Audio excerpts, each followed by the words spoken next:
Rabbi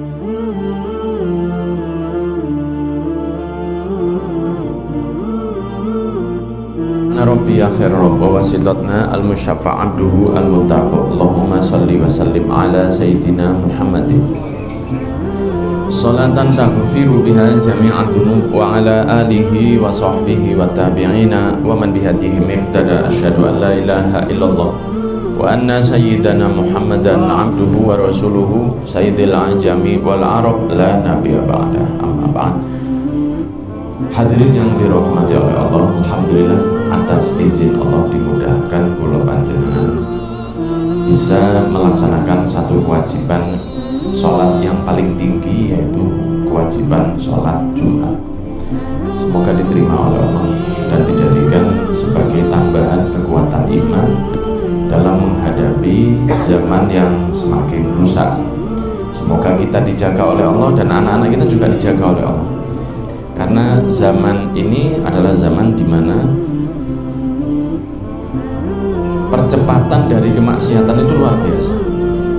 Dulu kalau kita waktu kecil itu menyaksikan kemaksiatan di sekitar kita itu bertambahnya itu pelan-pelan. Tapi sekarang ini percepatan dalam kemaksiatan itu sangat cepat sekali dan luar biasa masif. Sehingga kita minta sama Allah anak-anak kita dijaga, karena kita menyaksikan saat ini maksiat-maksiat yang tidak pernah kita lihat sebelumnya, walaupun model maksiatnya sama. Akan tetapi rasa malu, rasa takut dalam melaksanakan perbuatan maksiat itu jauh sekarang ini lebih tipis dibanding zaman dulu. Dan bisa kita bayangkan kira-kira 20 tahun lagi anak kita itu akan mendapati zaman yang lebih rusak lagi.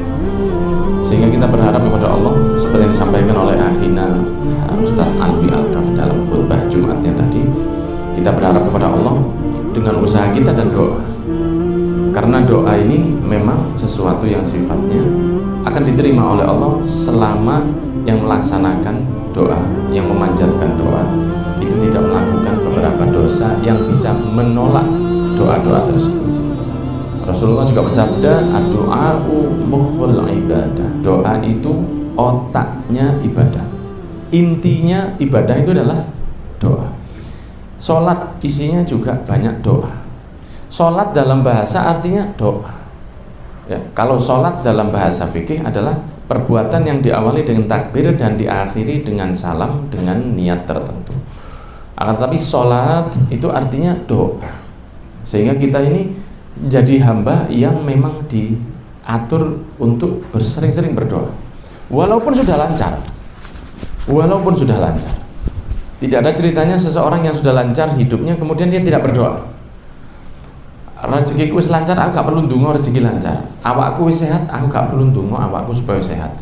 Bojoku wis nurut, aku gak perlu ndonga istri solihah. Anakku wis soleh solihah, gak perlu saya berdoa. Oh tidak. Yang membuat istri kita solihah, yang membuat anak kita soleh dan solihah, yang membuat rezeki kita lancar, yang membuat badan kita sehat adalah Allah Subhanahu wa Ta'ala. Jadi kalau kita menjilat ke bos kita, ini ono bosnya lewat waktu di kantor, Pak, padahal diburu dirasa nih, bosnya guyon gak lucu, guyu itu gak mandek-mandek. Kenapa? Karena kita berharap bos ini tidak berubah sama saya. Kalau kita tidak masuk, mungkin kita akan izin sama dia.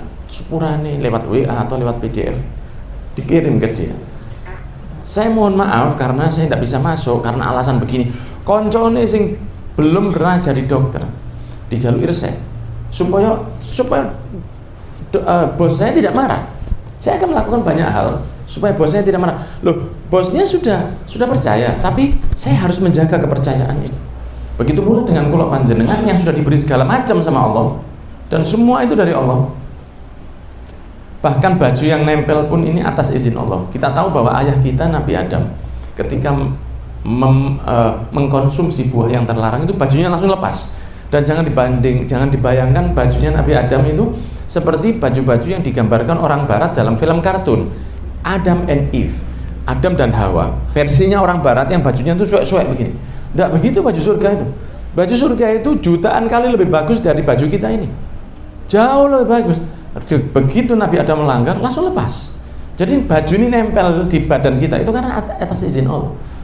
Begitu pula dengan pekerjaan kita, istri kita, rumah kita. Sekarang kita lihat beberapa hari yang lalu ini banjir luar biasa di Indonesia. Di daerah Solo, di daerah Tapanuli, di daerah Sumatera, dan banyak tempat lagi yang banjir itu tidak pernah terbayangkan akan terjadi. Tidak pernah terbayangkan. Gunung di Ethiopia, jenengan tahu Ethiopia? Jenengan kalau dari Mbalung itu kalau ngesan terus itu kalau di Ethiopia. Ethiopia, Afrika itu ada gunung yang menurut penelitian orang yang ahli gunung itu mereka mengatakan gunung ini tidak pernah erupsi selama kurang lebih 10 sampai 12 ribu tahun. 10 sampai 12 ribu tahun. Tahu-tahu sekarang erupsi luar biasa dari Ethiopia nyebrang sampai lewat Yaman, lewat Oman sampai ke India. Asapnya itu sampai India. Anda yang orang lapang jangan lupa berdoa, cok guyu di kulon ini ono gunung yang sudah tidur lama tapi dulu ini pernah ada. Arjuna ini pernah aktif dulu. Ya sekarang dia sudah semoga matinya tidak mati suri. Semoga mati sek dia di kulon. Kita cinta sama Arjuna. Ya, Jabalun Nuhibbu. Ini gunung yang kita cintai. Bagus, apalagi dari rumah saya. Setiap pagi early in the morning saya buka jendela ketok Arjuna. Tapi saya bilang, tolong ojo tiru-tiru Ethiopia. Dan dia bisa loh kalau Allah mau. Di Ethiopia bisa. Di Padang itu, kalau di Malang ini kan perumahan yang elit itu Ijen ya. Perumahan Ijen itu paling elit. Ada Araya, tapi Ijen itu lebih mahal lagi. Bayangkan perumahan di Ijen seperti itu, tahu-tahu tertutup banjir. Di Padang itu terjadi seperti itu. Kita tidak mampu membuat sesuatu tetap baik-baik saja atas izin, atas kuasa kita tidak mampu. La haula wala quwata illa billahil aliyil azim. Makanya kita disuruh berdoa terus, suruh minta terus sama Allah. Supaya kita ini merasa bahwa selama ini bukan dari saya ya Allah. Dan Allah sudah mengatakan ud'uuni astajib lakum. Berdoalah kepada saya akan saya beri. Tidak pakai perantara kata Allah. Jadi Anda kalau berdoa itu pasti diterima sama Allah. Dengan macam-macam model jawabannya. Seperti ketika diberikan langsung. Kadang-kadang ada yang kita belum minta sudah diberi sama Allah. Kita berharap sesuatu hanya dikerentek tok, ya kan? Subhanallah dikasih sama Allah. Ada yang kita berdoa beberapa saat baru diberi. Ada yang berdoa setelah berapa puluh tahun baru diberi. Ada yang berdoa sampai mati juga kabul. Berdoa kepingin haji, ada yang sampai wafat tak haji. Ada yang berdoa supaya sembuh, ada yang sampai wafat tak sembuh. Berdoa untuk dapat jodoh, ada yang sampai wafat tak dapat jodoh. Dan itu memang diatur oleh Allah Subhanahu wa Ta'ala. Tapi apakah doa-doa itu sia-sia? Oh, sama sekali tidak. Doa itu kalau tidak dikabulkan secara yang bisa kita lihat dengan mata kita. Misalnya, ya Allah saya berharap saya bisa umroh. Tahu-tahu berangkat umroh, berarti kabul doanya. Ada yang bisa dilihat dengan mata, ada yang tidak bisa dilihat dengan mata kepala, tapi itu dikabulkan sama Allah. Misalnya kita berdoa kepingin punya mobil ban telu, bannya 3. Kita berharap ya Allah, saya minta mobil seperti itu. Tahu-tahu tidak hasil. Tapi Allah menyelamatkan kita dari hal buruk lain yang kita lebih penting untuk selamat dari bencana itu daripada dapat mobil ban telu tadi. Saya berdoa misalnya kepada Allah, ya Allah berikan saya rumah. Tidak diberi rumah sama Allah, tapi Allah memberi saya kesehatan. Yang mestinya turun aturan Allah, si fulan harus sakit keras yang membuat dia tidak bisa beraktivitas lagi. Tapi karena doa terus minta rumah, wis kata kei oma, tapi kamu tak kei kesehatan. Kamu wis kumpul morotua. Kan kalau kumpul morotua itu gak enak itu. Subuh-subuh atus itu kan curiga kan. Kepingin omah dewe begitu loh. Tapi belum takdir rumah sendiri, tidak punya rumah sendiri, tapi tidak jadi sakit. Allah kan lebih tahu. Aturannya yang akan terjadi sama kulo panjenengan Allah lebih tahu. Ini 5 tahun lagi akan begini, ini 10 tahun lagi akan begini, itu Allah sudah ada tulisannya semua. Dan kadang-kadang sama Allah tidak dijadikan, itu sudah di hadisnya Rasul ya. Jadi tidak dijadikan kata qabulno, dungomu, karena kita kan dungo itu kan duniawi yang banyak. Saya begitu insya Allah jenengan lebih nemen, Pak. Kita kalau dungo itu kan duniawi. Kita kalau ndonga Rabbana atina fid dunya hasanah, ya Allah paringan rezeki begitu Pak. Ndonga rezeki itu terus merem karena kita berharapnya lebih nemen. Karena memang yang bisa kita lihat itu rezeki. Itu dunia ini yang bisa kita lihat. Kita tidak bisa lihat kesehatan yang akan hilang 5 tahun lagi. atau istri yang akan sakit 2-3 tahun lagi, Allah yang tahu. Gak dikabul no tunggu. Jaluk motor kata kayak gampang wis. Gak dikabul no umai, gampang wis. Tapi istrimu gak jadi sakit 2 tahun lagi. Itu kita akan berterima kasih kepada Allah yaumil qiyamah, karena ya Allah, alhamdulillah biar gak kabul. Wong ternyata mobil saya tidak bisa saya bawa ke kuburan, kecuali kalau disentong kadang-kadang sepeda motornya dilepokno. Tapi kita kan muslim, tidak ada yang dimasukkan ke kuburan kita. Ya sudah 1 kali 2 itu. Kalau kita muslim 1 kali 2 itu tidak bawa apa-apa. Handphone tidak dibawa, sertifikat rumah tidak dibawa, semua tidak dibawa. Kita masuk kuburan nggawa itu dok, sama nggawa amal. Makanya tetap berdoa kepada Allah. Kemudian yang ketiga, ditambahkan kalau tidak dikabulkan di dunia, ditambahkan sebagai pahala. Karena berdoa itu adalah salah satu bentuk penghambaan. Doa itu bukan lagi ibadah, tapi mukhul ibadah, otaknya ibadah. Jadi jenengan meneng-meneng dungo, itu adalah satu yang penting untuk dilakukan. Seperti mau makan, Allahumma barik lana fima razaqtana wa qina adzabannar. Ada satu kiai ditanya, bangun pondok ae gede. Santrinya Masya Allah, sapinya banyak, tapi tidak disebutkan istrinya berapa, cuman yang lancar begitu saja, bangunannya baik. Terus ditanya, Yai, doanya apa Yai? Yai itu menjawab, doanya itu begini. Tapi santri-santri yang tanya itu guyu, karena doanya begini, saya setiap hari istiqomah baca Allahumma barik lana fima razaqtana wa qina adzabannar. Guyu orang. Jenengan aku sakit mau dari mboten ya itu ngene ngono apa. Lho niku tunggu lho, mosok bari dahar. Terus ya ini takon, kamu ngerti bahasa Arab? Nggih. Nek sekolah kula niki oneng. Nah, coba Allahumma barik lana fima razaqtana wa qina adzabannar, mana di situ yang minta makan? Mana doa makan di situ? Meneng. Allahumma ya Allah, barik lana, berikan berkah kepada kami. Fima razaqtana, atas apapun yang kau berkahi kepada kami, tidak tentang makan saja. Wa qina adzabannar, jauhkan saya dari neraka. Dari neraka. Terus baru kelom-kelom sing takon. Nggih ya lho, kon iki ngajimu kurang ado. Cara panen kopimu kurang kental. Kan biasanya kan begitu, ngajimu kurang ado, kopimu kurang kental. Jadi nuwun sewu, berdoa Allahumma barik lana fima razaqtana, kalau jenengan mau untuk segala hal itu bisa.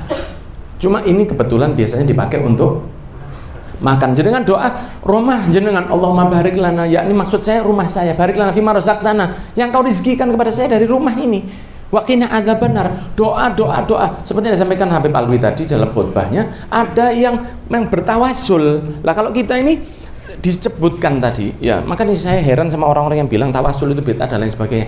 Cuma jarno Pak, gitu-gitu tuh jarno garing-garing dewe, biasanya begitu. Jenengan pernah dulu melihat kalau zaman kita yang umur-umur tahun 80-an ini kan jenengan yang asli Lawang, dulu itu kan banyak dokar Pak di Lawang. Ya, dokare Cak Abdurrahim, Haji Abdurrahim Sentul, dokar-dokare Cak Buk, orang Kulon Ketindan sana banyak. Dokar itu kan mohon maaf di tempat kotorannya itu ada kebone. Kadang-kadang kebone itu karena sudah full begitu ya, maka ada yang jatuh kotoran itu.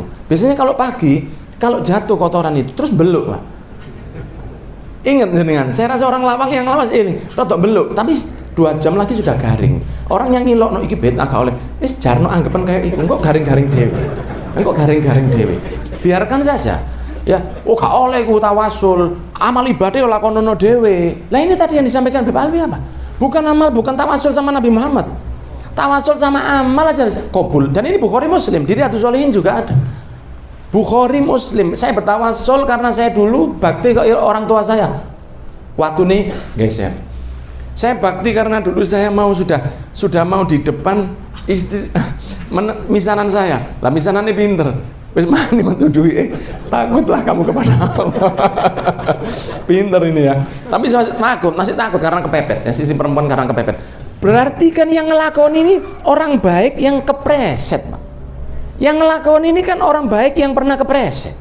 Dia pernah wong jenenge menungso normal dia. Dia ada tertarik lah sama wanita, kan begitu. Dia tertarik sama wanita, dia mau maksiat sudah, tapi dia enggak wis tak tinggal. Loh, dengan hal itu pun berarti kan dia diampuni sama Gusti Allah. Tobat itu loh. Allah enggak lihat gini apa nih tobat itu sepisan. Lah prosesi mulai awakmu ate nglakoni sing wedok iki. Berapa jam, berapa waktu kamu wis diuber, Pak. Sudah diintai berhari-hari, mungkin bertahun itu. Dicak ayo tadi, ayo Dek. Menyampaikan niatnya seseorang itu baik Dek, lu dosa Mas. Ya. Gak gelem sampai suatu saat si perempuan mau kalau dibayar. Dia sudah lama menantikan hal itu. Begitu tobat sepisan, dan dia berdoa kepada Allah atas tobatnya, diterima oleh Allah. Kan maksiatnya lebih lama, Pak. Kepingin maksiatnya lebih lama dia. Tapi waktu dong-dongnya dia dia nang Gusti Allah, Mas. Aduh, enak ini. Wis gak nafsu aku, tidak jadi dia. Ditolak sama dia, tidak jadi saya maksiat sama Allah. Di atas hal itu dibukakan jalan pintu sama Allah. Padahal Allah tidak ngitung. Lah kon sing bertahun iku. Lali kon sing nguber kode iki mang bertahun. Allah tidak ngitung yang bertahun, Allah ngitung yang sepisan. Kon tobat tak terima. Allahumma sholli ala Muhammad. Saking baiknya Gusti, mungkin doa-doa kita ini sedang disiapkan oleh Allah untuk hal-hal yang baik. Kita tidak tahu saat ini. Mungkin kita kalau tobat akan terbuka jalan-jalan sebagaimana jalan keluar dari orang yang di gua tadi. Sehingga bolo-bolo kula ingkang kula hormati, calon-calon penghuni swarga ingkang kula mulyakaken, jangan pernah berhenti berdoa. Teruslah berdoa. Mari sholat di manapun kesempatan Anda, berdoalah walaupun cara Jawa. Allah paham, berdoalah, teruslah berdoa kepada Allah. Mari sholat, mari ngaji, meneng-meneng dungo, ya Allah, mungkin jenengan nyepura kula, muga ya Allah, matur nuwun ya Allah. Itu terus seperti itu, tidak hilang itu. Akan ada momen dikabulkan dengan cara yang terbaik. Semoga yang saya sampaikan ada manfaatnya. Semoga yang disampaikan khotib dan yang sedikit saya tambahkan ini membuat kita istiqomah semakin yakin untuk berdoa, dan insya Allah dikabulkan oleh Allah. Jazakumullah khairan katsira wal afu minkum. Wassalamualaikum warahmatullahi wabarakatuh.